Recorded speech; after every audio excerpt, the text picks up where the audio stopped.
So I'll tell again Ravi Saxena sir to please come and just have an opening remark, and then he will start his movie. My friend John and Dr. Kantibai. You know, in Hindi we have this, Guru Govind Dahu Khade, Kake Lago Pai. So I must first thank Kantibai because he took me to John. And then I met John. And I met John in Kennedy Space Center, where today, when I met John, and I was, like he's from West Virginia. So just now telling him, remind me of my childhood song that I used to like very much, of John Denver. He was also John. Take me home to the place that I belong, West Virginia.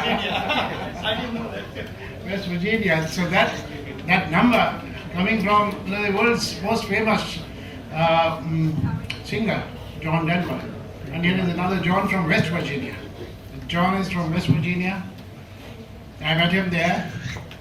Kantibai took us there. Kantibai actually in Orlando, and Vipul took me to Kantibai actually.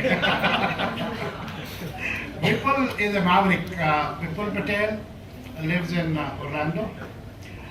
તમને ખબર છે કે ઓર્લેન્ડોમાં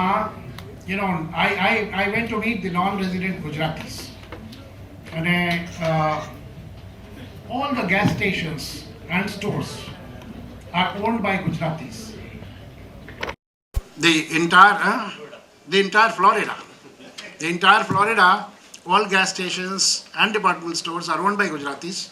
In fact, one of our Gujarati bhai, Mahesh bhai, he owns 3 pocket, and they came to own this entire chain of gas stations, stores. Not only, so what Vipul bhai does, he's organized all the gas stations people, he's organized all the departmental stores people. So anybody has to sell anything in Florida, they have to come to Vipul bhai that you give me a good price. So Vipul bhai decides the price of the things at which gas stations and stores people buy the things. So this is the power that he has. But Dr. Balani is a gynecologist, studied in BJ Medical College, but he runs this mission.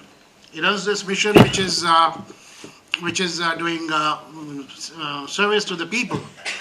And he connected me with John. And the moment I saw John's work over there, and the fact that John is actually getting students from all parts of the world, and he told me that children from Gujarat are not able to make it because of some visa issues. So I immediately told him, now you should come to India. And I talked to him about Science City. We said, we also have a hall of space. So you come and take a look at it yourself. How authentic or otherwise is the hall of space that we have here. So he immediately consented, and we've been talking about his unimaginable kind of things. He drove Discovery. What do you think is the speed of Discovery?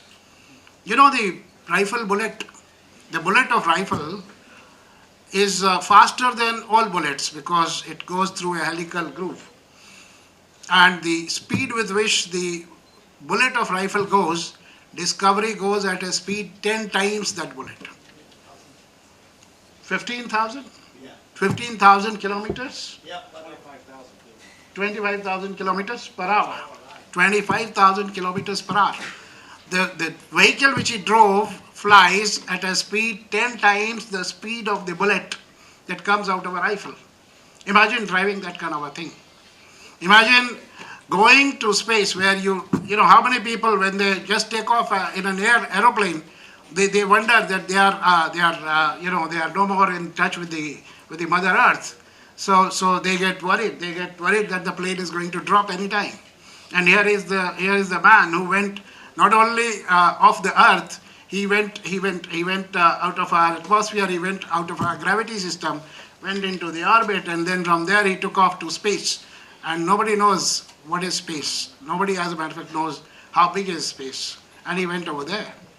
And then he came out of the vehicle and flies in the space without gravity, and goes on to the station and works on the station and comes back in plain space, like it is something which we cannot imagine. And here is John in his material self before us. He's been all over there, and he's here. It's so it's